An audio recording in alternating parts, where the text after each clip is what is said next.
So hello and welcome to the first in the November series in 2023 of the CAWRI talks. And today it's really great privilege to have Fred Kiernan here.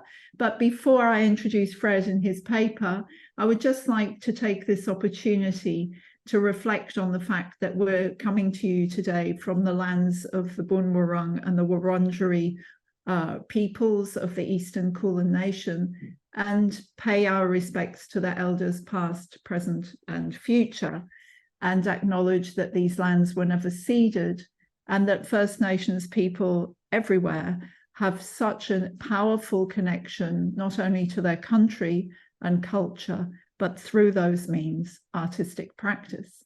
So now we're going to look at music, which of course is an important part of many of our lives. And what Fred is going to do is take us on a little bit of a journey through an experience of musical value from a particular perspective. So Fred, do you want to introduce your talk? And we'll hand over to Fred Kiernan. And as you can see, he's a postdoctoral research fellow here at the university. Thanks, Fred. Thank you, Jane. So, thank you very much for the invitation to speak. As Jane said, I'm Fred Kiernan. I'm a Melbourne Postdoctoral Fellow at the Melbourne Conservatorium of Music. And I have a background in historical musicology and the history of emotion. But in the last 3 or 4 years, I've been working more on topics related to music and well-being, especially during the COVID-19 pandemic. And today I'm going to talk about a qualitative study that I'm currently working on. And for this study, I'm going to be collecting data this summer, and that will go into next year. Hopefully by about April, I should be done with that. So I won't be talking about any of the findings of this study today, because I'm not up to that stage in the research process. But I thought what I would do is discuss some of the questions that I'm hoping to answer, or at least explore with this research, and talk about some of the theory around these questions. Because there are some interesting points of friction between the different bodies of literature that are relevant to this research, and working out what to do with that, if anything, is potentially going to be a bit challenging. And I also want to mention that this topic is something that has become increasingly relevant to me personally as I get older. And I turned 40 earlier this year, and that might not seem like it's an important detail, but hopefully it will become clear that it is relevant to this project, and it will also impact the methodology. So I'll talk a little bit about that later on as well. But first, I'll just give you an overview of what the project is. So the title of the project, as you can see, is Musical Value in a Loneliness Epidemic, Queer Perspectives. And the aim of the research is to explore the ways that music mediates social connection among LGBTQ+ people at queer scene events in Victoria, in order to enrich understandings of how music may help address or ameliorate loneliness among this group. And I'm going to spend a little bit of time now going over these key terms in the title and some of the theory around them before moving on to explaining how I'm actually conducting this research. So first, loneliness. Loneliness is now recognised as both a social problem and something that can have a serious impact on health and well-being over the longer term. Definitions vary. Psychologists typically define loneliness as a subjective feeling that arises in response to perceived social isolation. And so that makes it distinct from actual social isolation. Historians, however, aware of myriad definitional problems in emotions research in psychology, are less inclined to assert a strict distinction between emotions and feelings. And so they typically treat loneliness as an emotion or a changing cluster of emotions, perhaps sometimes including grief, shame, anger, or nostalgia, and so on. Stephanie Cacioppo and her colleagues have provided a 3-part framework for understanding different dimensions of loneliness, in which each part maps onto one dimension of attentional space, as articulated in Edward Hall's theory of proxemics, which describes the way human perceptions and uses of space are moulded and patterned by culture. So Hall's intimate space, which is the closest space surrounding a person, corresponds to intimate loneliness, the perceived absence of a significant other. Social space, which is the space in which people feel comfortable interacting with family and acquaintances, maps onto relational loneliness, the perceived absence of quality friendships or family connections. And public space, the anonymous space in which one typically encounters strangers, corresponds to collective loneliness, the perceived absence of an active network of social identities. This framework has been useful in shaping the way loneliness can be understood and addressed across different levels of social activity. And this last category in particular, which foregrounds identity as a key relevant concept, will become important later on when I talk more about queer theory. John Cacioppo and Louise Hawkley have also proposed a model for understanding loneliness as a regulatory loop, in which individuals who perceive themselves to be socially isolated tend to develop heightened sensitivities in social settings, negative expectations regarding social interactions, and patterns of behaviour such as withdrawal. These responses may serve a protective function in the short term, but they ultimately can reinforce feelings of loneliness over the longer term by enhancing perceived social isolation. So it becomes a bit of a pattern in which loneliness begets loneliness. At least at the individual level, this approach helps to explain how chronic loneliness can become entrenched in behavioural patterns and thus harder to change over time. And so if you have a look at the diagram there, you can see how this process is said to work. If you follow it clockwise around in that circle on the right-hand side, you can see how the perception of social isolation can lead to a motivation to connect with others, but also a hypervigilance around social interaction, which can skew those interactions negatively and thus lead to negative biases and beliefs about social interaction being confirmed, and then further withdrawal, which enhances social isolation. Research shows that 1 in 3 Australians report feeling lonely at any given time. And globally, this trend is on the rise, with researchers now describing loneliness as having reached epidemic status. While feeling lonely is something that anybody can experience, chronic loneliness is linked to poor health outcomes, including increased risk of various types of cancer, dementia, and also an increased risk of premature mortality by 26%, which in terms of health outcomes is equivalent to smoking 15 cigarettes a day. So it's quite serious. Socially vulnerable groups are particularly at risk as well, including migrants, the elderly, and LGBTQ+ people. So on to music. It's well established that music offers great potential for mediating and strengthening social connection and promoting health and well-being more generally, as a wealth of evidence from various disciplines, including music psychology, music sociology, and music therapy shows. Explanations for how music actually does this good work, however, vary widely. So we can think, for example, of the physiological benefits of becoming strong enough to wield a double bass virtuosically, for example, or the flow-on benefits of having the cardiovascular fitness to sing in a choir or to play long and complex passages on the bassoon. Another explanation for the ways music can promote health and well-being has been provided by the music sociologist Tia Denora, who proposes that music can offer forms of asylum, by which she means respite from distress and a time and place in which it is possible to flourish. This idea is based on the sociological essays published in the 60s by Irving Goffman about the social conditions of inmates in psychiatric asylums, although Denora's use of the term is more metaphorical. Music asylums entail 2 broad strategies, removal and refurnishing, where the former generates a sense of distance from one's environment and helps to recover a sense of personal time and rhythm, while the latter involves creative, imaginative play, thus helping to remake or renegotiate social worlds. One important aspect of this idea, however, is that for Denora, musical pathways towards well-being, which includes elements such as good quality social connections, are found at the place where ethics and aesthetics intersect. And she illustrates this point using two questions. What is music good for? And what music is good, meaning of good quality?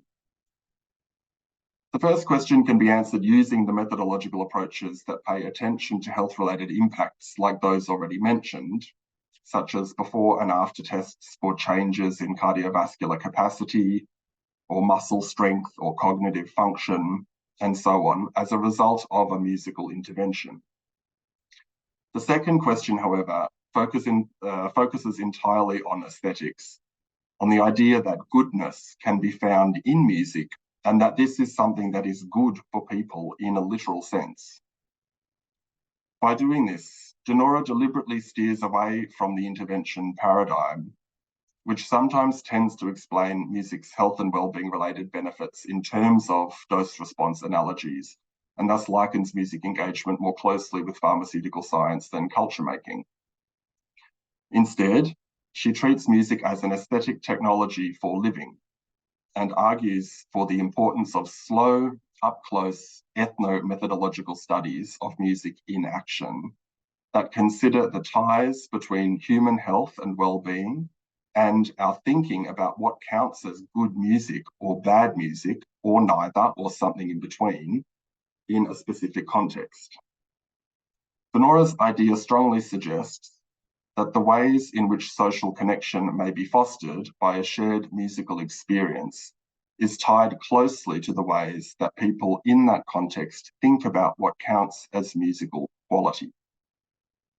Now, when I say queer scene events, I'm talking about a concept that has emerged in popular music studies in recent decades through the work of scholars like Will Straw, Andy Bennett, Ian Rogers, and others, which provides a way of understanding musical cultural spaces for collective participation and belonging.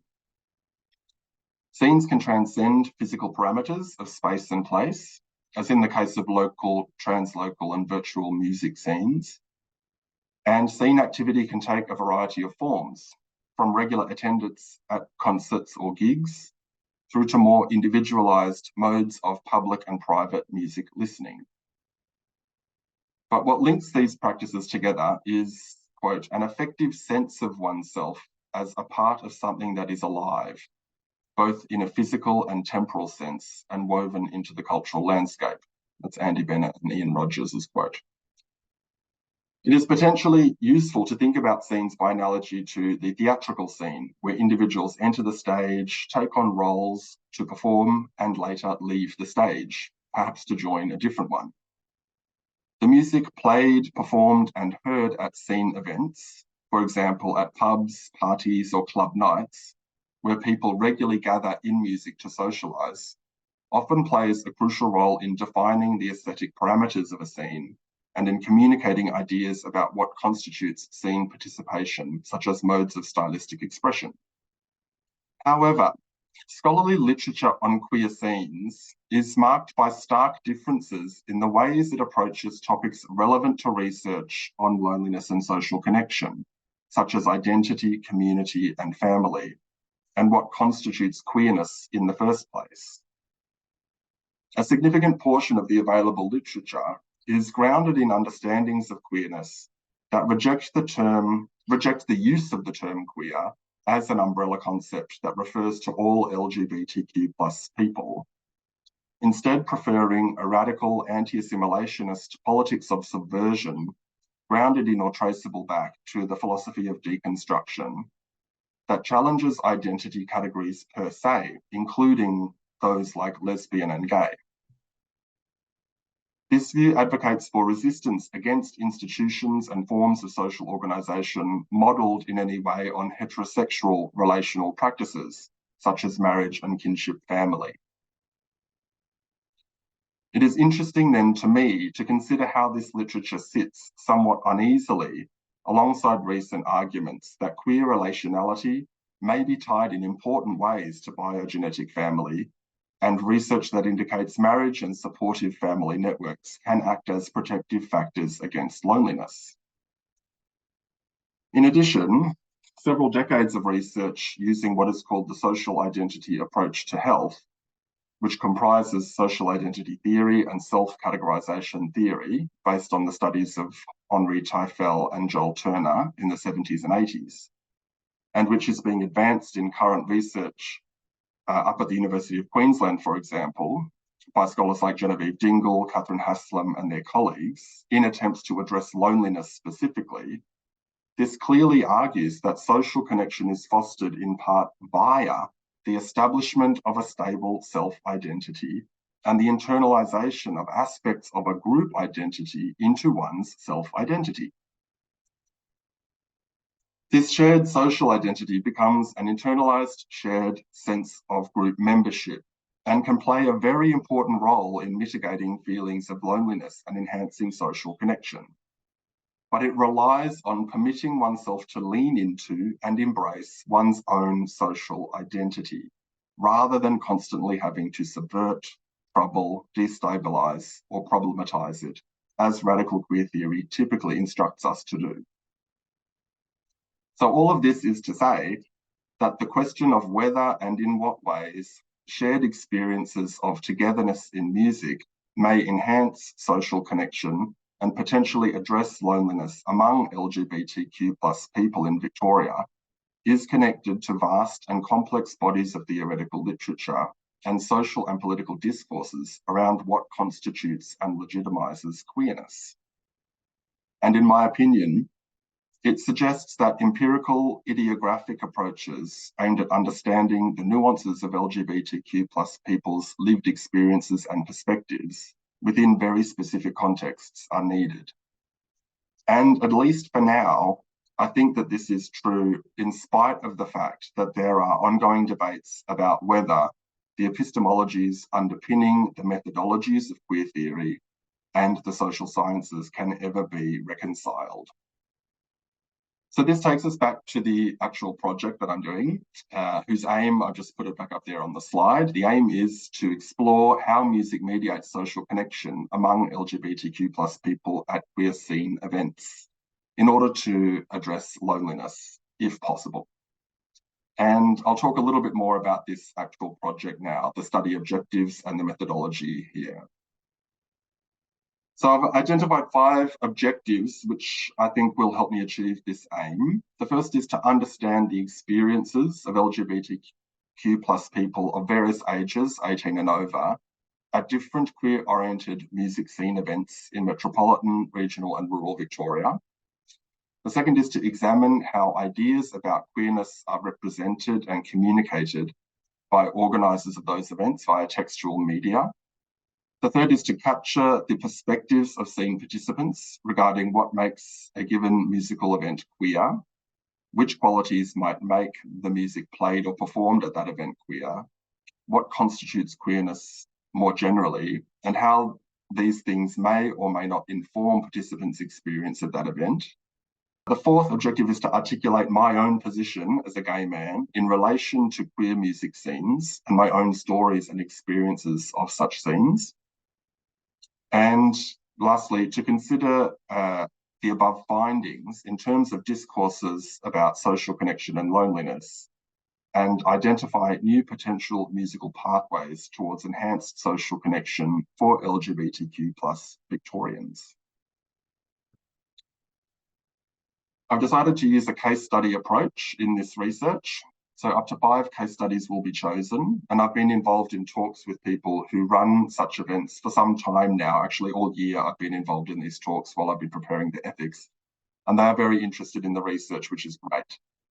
The first of these is Miranda Young, who owns the bar with her partner James Young. They own the bar Yaya's on Smith Street in Collingwood, in Melbourne, and this bar runs a weekly event called Thursday. I went to many times in my younger, naughtier years. Miranda has recently published a book as well about Olivia Newton-John, and I provided a short reflective essay for her for that book, which was nice. And she also owns Cherry Bar in the CBD area with James, her partner. And James was a one-time night mayor of Melbourne, and he was in charge of reviving Melbourne's nighttime economy, which was hit hard by COVID-19 restrictions. So I'm thrilled that they're really enthusiastic about the research, and Miranda in particular has been wonderfully helpful. I've also been in touch with Tristan Meacham from the organisation All the Queen's Men, who runs the LGBT Elders Dance Club and the Coming Back Out Ball, both of which are aimed at LGBT seniors. And he has tentatively expressed interest in the project. So we're talking about whether the Elders Dance Club in particular would be a wonderful case study. I'm also concerned to capture regional and rural Victorian perspectives in the project. And that's partly because there is, as far as I know, absolutely nothing written about queer music scenes in regional Victoria, that I have found anyway. So I've been in touch with Lynn Eales at Brophy Family Youth Services in Warrnambool and Hamilton in Western Victoria. And Lynn runs an event there called Yumcha, which is a musical event aimed at young queer people in the region. And she has expressed great enthusiasm about participating in the research. So I've almost locked in which case studies I will focus on this summer. There might be one or two more that I will select. But the key point here is that each case study represents a different manifestation of queer scene activity, in which the nature of the engagement with music in each setting is relatively homogenous, by which I mean that people are not actively making music as you do in an orchestra or in a choir, but gathering in music in order to socialise with other queer people. Data collection for the project entails a few different processes. So firstly, I will attend each event at least once, but probably a few times if possible, and after the event, make written observational field notes about what took place. I'll also collect images and textual data pertaining to the way the event is promoted and advertised, so online or via social media. I'm also going to conduct both long and short interviews of about 90 minutes or 10 minutes respectively with people associated with these events, as well as follow-up interviews. I'm interested in conducting about 4 or 5 long interviews per case study with people who either organise the event or select or DJ or perform music at the event, or people who attend and participate in the event but aren't involved in any of the organising music selections. The short conversations will be about 10 minutes long and they're aimed at Group C only, so just the attendees and patrons. And follow-up interviews will occur in mid to late 2024, and they will provide an opportunity for reflection.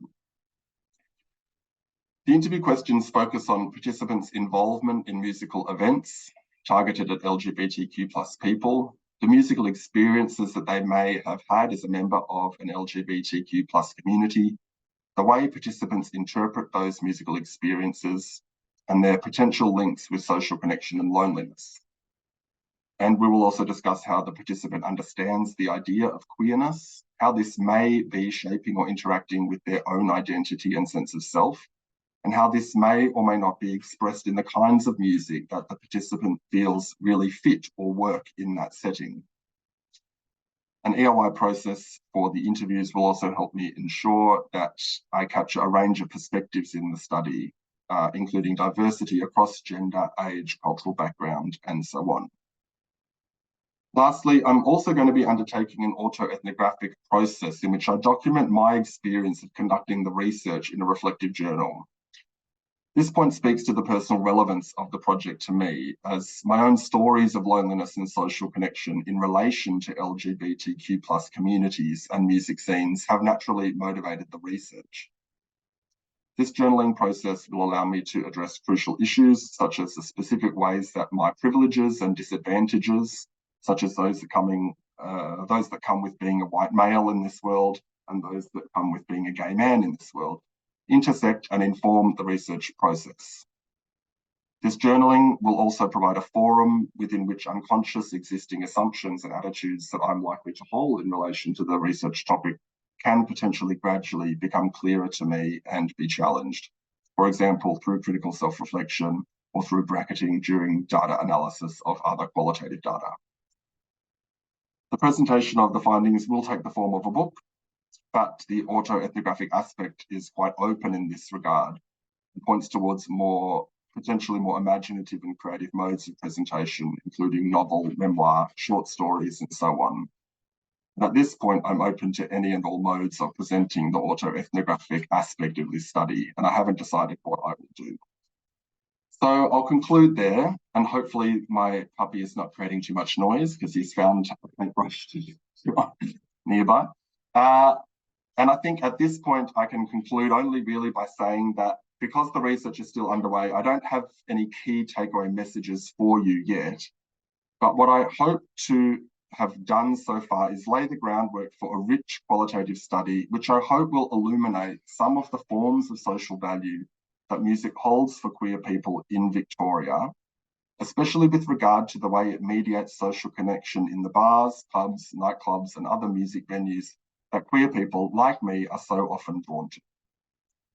I think it's important also to say that while I do intend to consider how the concept of identity does operate in these musical settings and how it may play a role in shaping the musical experiences of queer people at scene events, I'm very cautious at this point not to pass judgment on the fact that queer identities do seem to be multiplying and diversifying rapidly in recent years.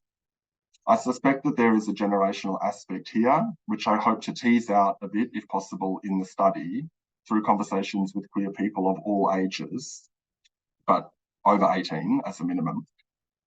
And just from personal experience, I see that younger queer people seem to be much more fluid in their thinking about identity than people like me. As I mentioned, I'm 40.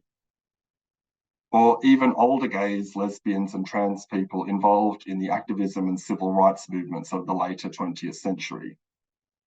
However, it is also true that young people aged 18 to 24 are now officially the loneliest people in Australia when classified by age group. So this seems to also suggest that the concept of identity and its relationship with social connection warrants further study. And so this study, I hope, will be a contribution to this discourse that is both cautious and thorough, both personal and humble. Thank you very much. Thanks, Fred. That's really laying out the project and the scope of it very clearly. And of course, you say you're not claiming anything beyond, your little study, but actually you raise so many huge issues that I think it's very important that you're going to be chipping away at that territory. And I think, really at the meta level, there are those theoretical differences, different frames of thinking and understanding within academia, which is a huge boundary and barrier for, arts, social sciences and pure sciences to have any kind of conversation. It's quite tricky. And then you've got methodological things related to all of that. And we all know about that from creative practices. And I'm interested to hear a little bit more about that from your own perspective, all the way through to, heavily quantifiable, but nonetheless attitudinal work, which is a problematic area in and of itself. And then, we start to talk about self-identity, and we can localize it as much as we possibly can. But as you raise, these are kind of then structures within community and society that we need to be thinking about. So it's a very ambitious project with very local feet, if you see what I mean. But I think it's going to be a wonderful undertaking. Thank you.